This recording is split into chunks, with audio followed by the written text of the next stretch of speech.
Think what a great thing it is to be a part of something that is the team.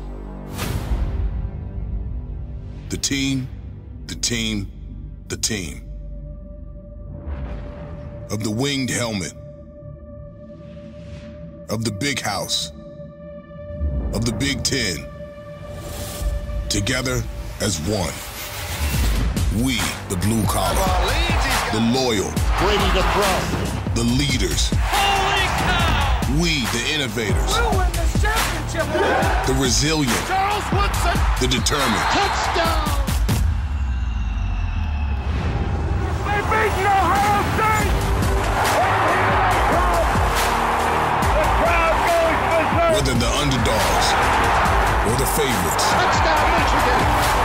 That blue, He catches a touchdown! it's always peerless. 104,000 fans go wild! We, the strong, the gritty, the fearless, attacking each day with an enthusiasm unknown to mankind. The team, the team, the team.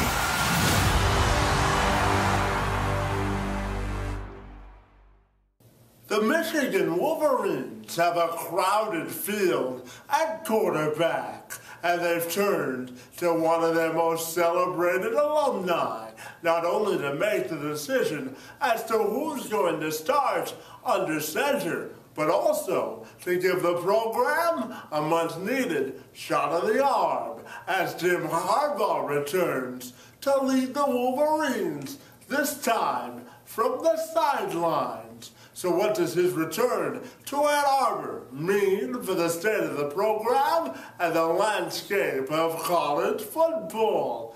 Adam Biggers from Bleacher Report, who covers the team, joined me this afternoon on the Two-Man Advantage podcast to give you the lowdown on everything maize and blue.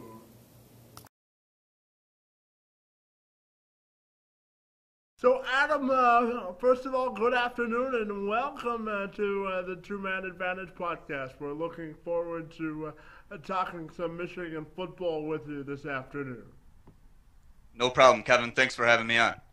So, Adam, last time we saw the Wolverines, Coach Jim Harbaugh said that Shane Morris was the leader in the clubhouse to win the quarterback battle, but I also know that Michigan has a crowded field at quarterback. So how would you assess that position as we head into the first year under Harbaugh? Well, yeah, as you mentioned, Kevin, Shane was tabbed as the number one guy after the spring game. He played better than his counterpart, Alex Malzone, who's a true freshman, who also started in that game. Being a junior, I think that you have to look at Shane right now as the leader, but as we all know, there has been a kind of a cluster going on at quarterback. Harbaugh brought in, I believe at one time, there were 10 quarterbacks on the spring roster, or 8, I believe, somewhere between there. So now we're looking at Shane Morris, a junior, one of the best recruits of his class, coming in to play the position as he was destined for, but we're not sure yet because there are some other additions through recruiting. But right now, yes, as Harbaugh said, Shane is definitely the number one guy until further notice.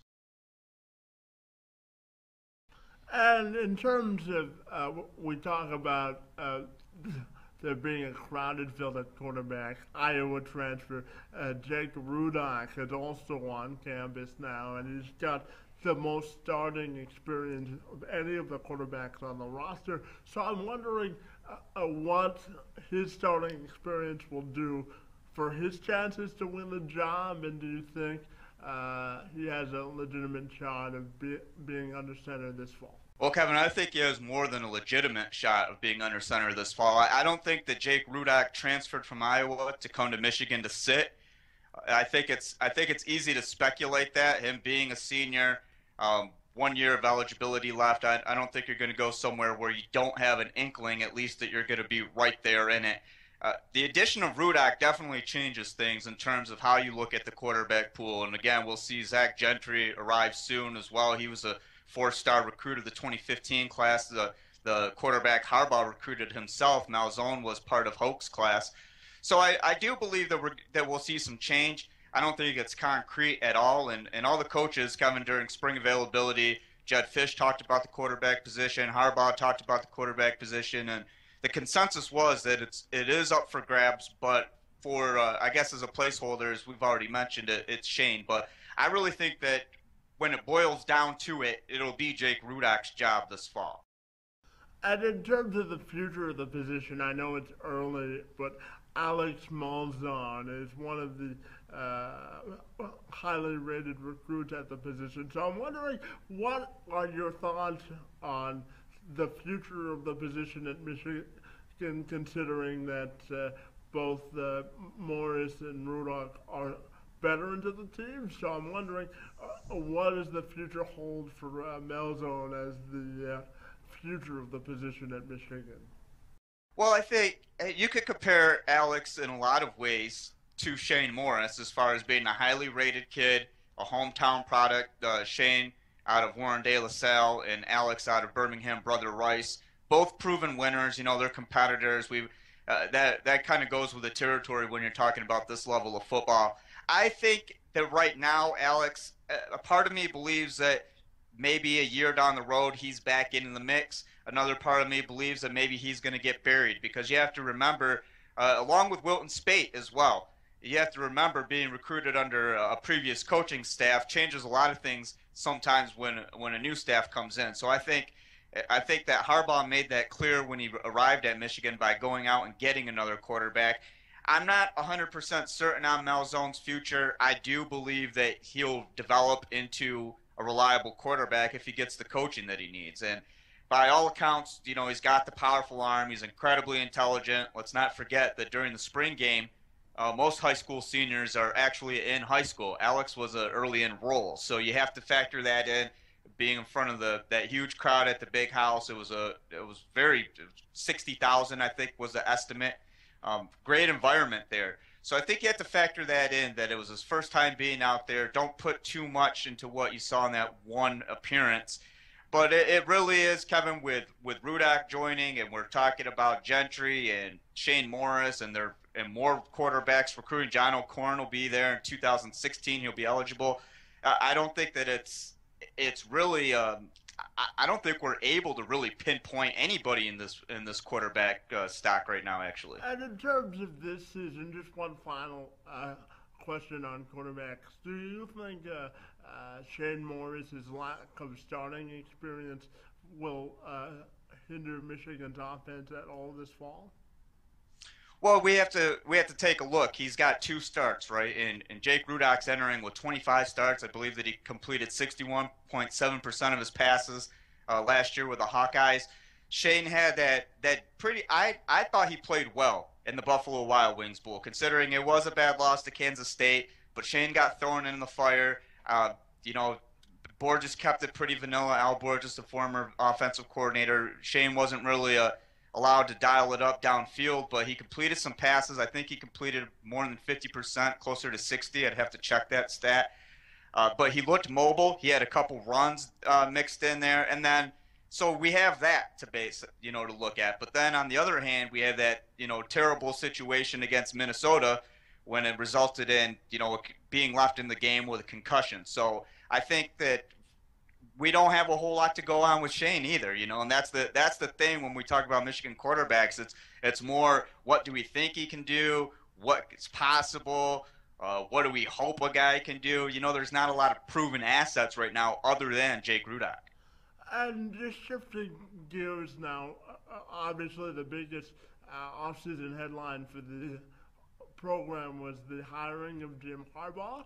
So could you just talk to me about the increased profile that a name like Harbaugh brings to the program, and what do you think his biggest impact will be on the Maize and Blue? Well, we're talking about a hometown hero. He grew up, a lot of his childhood in the Ann Arbor area, attended high school, was a multi-sport, star. I heard he was very good at baseball as well. An 86 Heisman finalist. He played for Bo Schembechler. He says all the right things. we hear this term Michigan man, and I think that Jim Hackett, the interim AD, did a good job on this past season, kind of dismissing it. Let's forget that Michigan man thing and just kind of concentrate on finding someone who can lead the team to success. I think Hoke's downfall was a lot of that Michigan man mantra. Harbaugh is focused on results, but at the same time, he is a Michigan man for in every sense of the word. But I don't think that that's part of his shtick. He's not coming in parading that. So I think overall the fit is perfect. I think they need a coach, especially the downturn under Hoke and what happened under Rich Rodriguez. They need a coach who's going to come in, who's stern, who's incredibly serious, and I think that we've seen that with Harbaugh. He is absolutely fixated, obsessed, whatever you want to call it, with turning around Michigan football. I think that's exactly the kind of guy they need. And obviously, Harbaugh is a competitive guy, and he wants to win at the highest of levels. So how do you think Michigan should be concerned, or should they be concerned about his potential return to the NFL, or do you think he'll be at Michigan for the long haul? Well, I think the allure is always going to be there when we're talking about one of the most sought after and talked about coaches in football. Jim Harbaugh is a winner at every level. He's proven that. His methods, crazy sometimes, but they're effective. And, I think we've heard players, speak against, or one player maybe, speak against his methodology, but we've heard 10 times as many compliment the way that Harbaugh coaches. So I think right now, looking at Michigan football, I think that he's there to stay. He talked about it on his intro on December 30th about building castles and permanent residences, and he enjoyed the construction process, but now he's looking for a permanent home. So unless he's just really good at weaving a fairy tale, I have to believe that he'll at least be there for the term of his first contract, which was 7 years. And in terms of, obviously, expectations for Michigan are going to be high under Harbaugh, no matter how long he stays there. So I'm wondering if you believe that they have the necessary pieces on the overall roster to compete right away. Absolutely. I mean, they've had the pieces. The question has been development. What can you do with that piece? Someone could give you, Kevin, the keys to a Ferrari, but if you don't know how to drive that Ferrari, you're going to look like the average Joe in a Ford Focus, right? So we're talking about a lot of high-end recruits, some of the best athletes of their class. We're talking about a team that has Jabril Peppers who will be able to do everything, we think, really make an impact. And we're talking about a coaching staff that's just littered with all-stars. We're across the board. Tim Drevno, Jed Fish, Tyrone Wheatley is a running backs coach. I mean, we have Greg Madison as the defensive line coach and DJ Durkin as the defensive coordinator. I absolutely think that from top to bottom, there is enough in Ann Arbor to win 8 or 9 games this season. Now, let me put a qualifier on that. That is if Harbaugh can get people to buy in and on track and all those cliche things in 1 year. Sometimes it takes a little bit longer. I think that 8 wins is reasonable for the high end for the Wolverines, but I think anything better than 5 and 7 obviously is an improvement. Now, I do believe that it'll be at least 2 years before Harbaugh gets at the same level with Michigan State coach Mark D'Antonio and Ohio State coach Urban Meyer. At least 2 years before he's really rubbing elbows with those guys.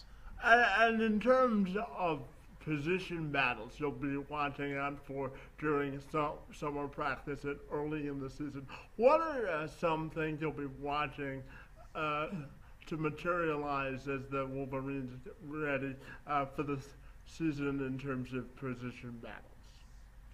Well, I think the main thing, we've talked about is the quarterback position. That's most important, A1 on any team. And Jim Harbaugh being a former quarterback, I don't think there's anybody who's going to understand that more than him.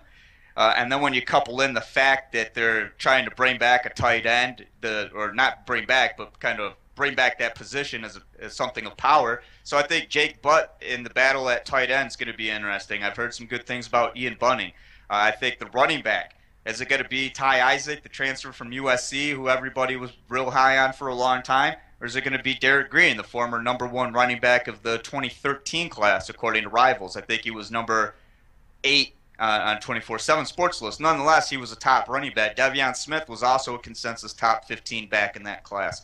So I think those, the quarterback, obviously, maybe a little bit at tight end, but I got to believe that Jake Butt will have that handled pretty well. As far as running backs, like I said, Ty Isaac. In the defensive backfield, though, we'll have Wayne Lyons. I think he's taking over Blake Countess's spot. Jabril will probably play wherever he wants to. Sounds like he'll be a nickel to begin with.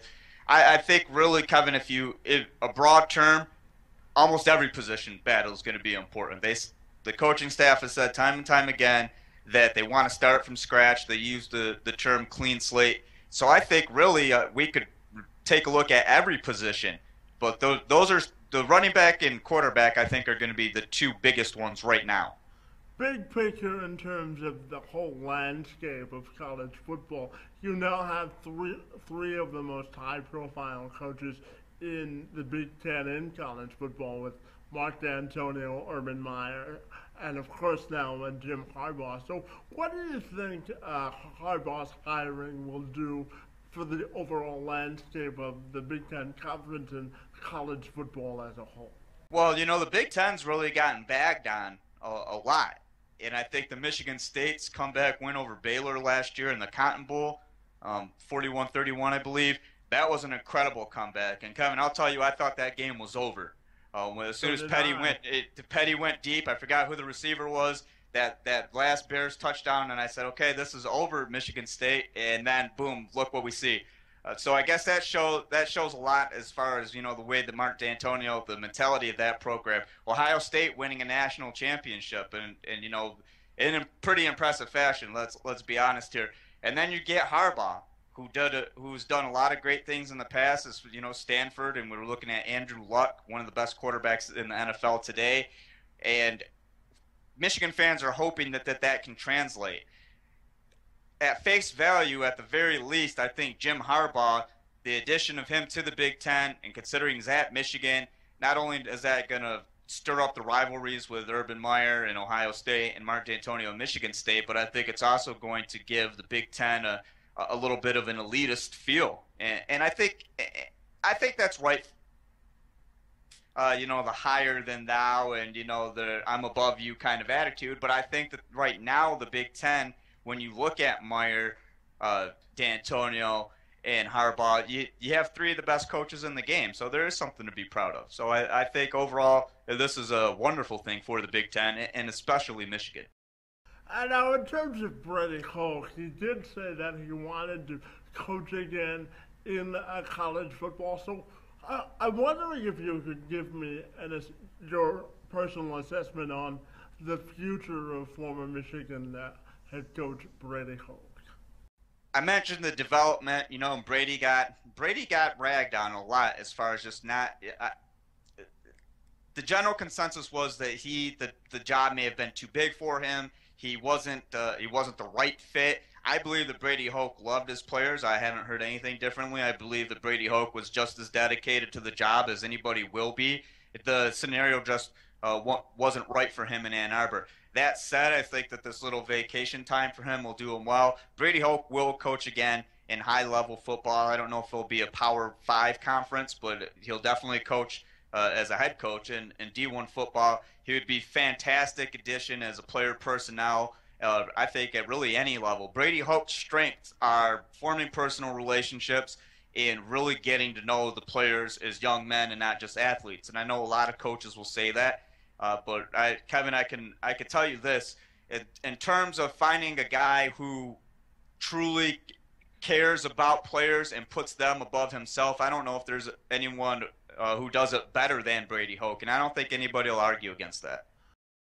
Now, in terms of both Brady Hoke and David Brandon, the former athletic director, do you think the concussion situation with Shane Morris a year ago ultimately led to their demise at Michigan? And how do you think the concussion situation was handled? And what do you think the university learned from that situation? Well, as for Brady Hoke, I think the writing was on the wall prior to the Morris concussion. That kind of punctuated a little bit, but finishing 5-7 and losing to Michigan State, losing to Ohio State, that certainly doesn't help. I think that Brady had to win 7 games last year and at least win a big game, whether it was Michigan State or Ohio State, in order to save his job. So, I can't really say the concussion was the deal sealer, but it didn't help. As for Dave Brandon, recently announced as the CEO of Toys R Us. I know a lot of people have made wisecracks about that. Brandon's a business guy. I don't think that he was right as far as trying to rebrand tradition. I think he went about it all the wrong way. The Coke purchase and get free tickets and that sort of thing. It cheapened the value of a program that unnecessarily. And I don't think that Dave was the right athletic director. Now I think that business-minded, who knows? Great for him. He's going to go on to have success, and that's the name of the game. As far as him and Brady Hoke, I think that was a relationship that was destined to fail for a couple of reasons. And I'll say the main one was that you get Dave Brandon, who didn't have the experience with a college football program, and then you get Brady Hoke, who I don't know if as a guy who could take command of such a big program. I think that there needed to be a stronger presence, and both of those guys not being as strong of presences kind of led to what we saw during the past 4 years.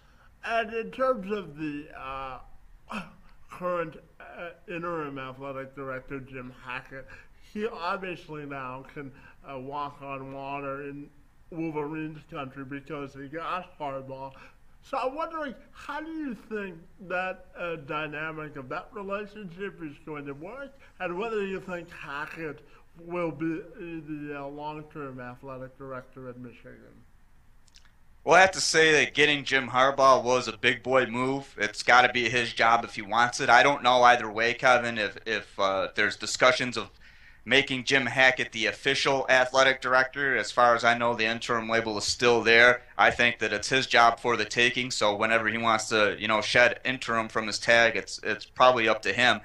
I will say that Hackett is the anti-Brandon. Hackett has not been in the headlines for anything other than what an athletic director should be in headlines for, and that's announcing a coach or major program news. I think as long as he doesn't send emails to people, that was Dave Brandon's fault. And you asked earlier about the demise of Dave Brandon. I'll say the emails and Ace of MGO blog finding those emails was probably what ultimately was that final push out the door.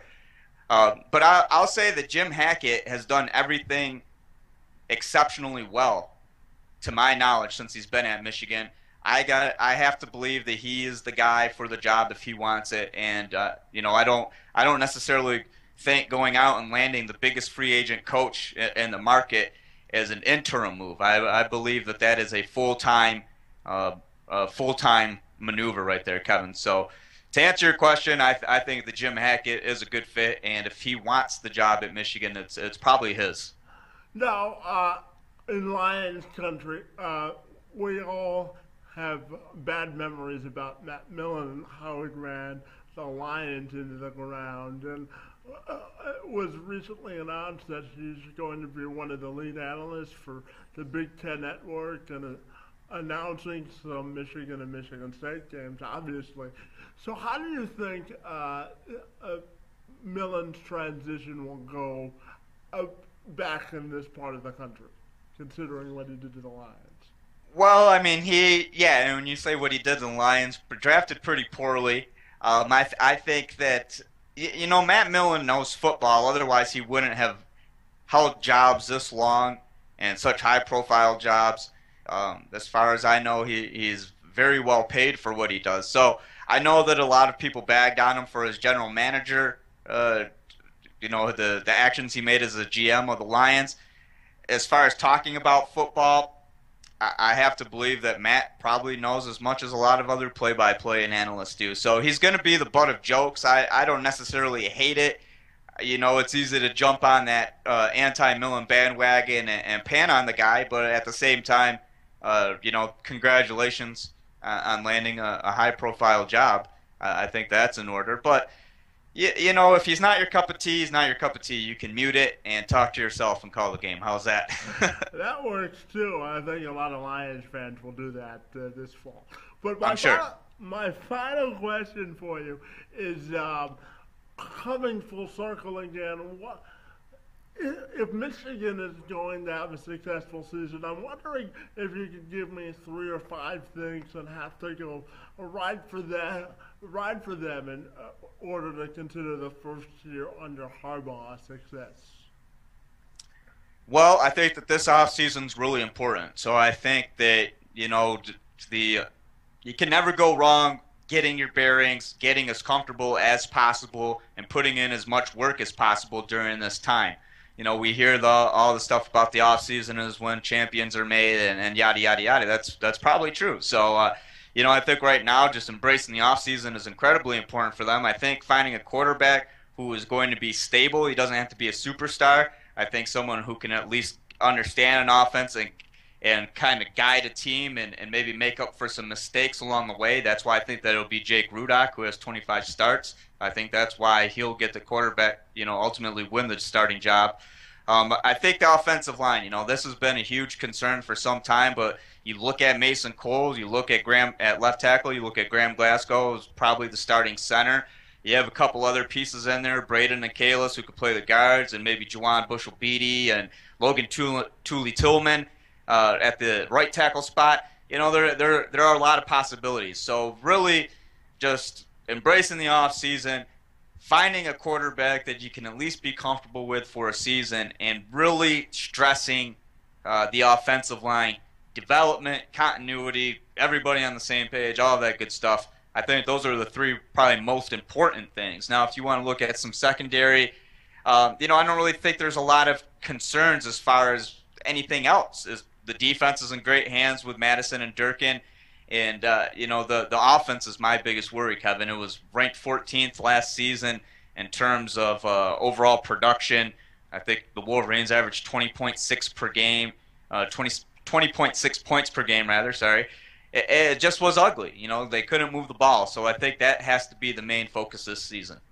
Well, Adam, we appreciate your time this afternoon and for talking some Michigan football with us on the Two Man Advantage podcast. Not a problem, Kevin. Thanks for having me.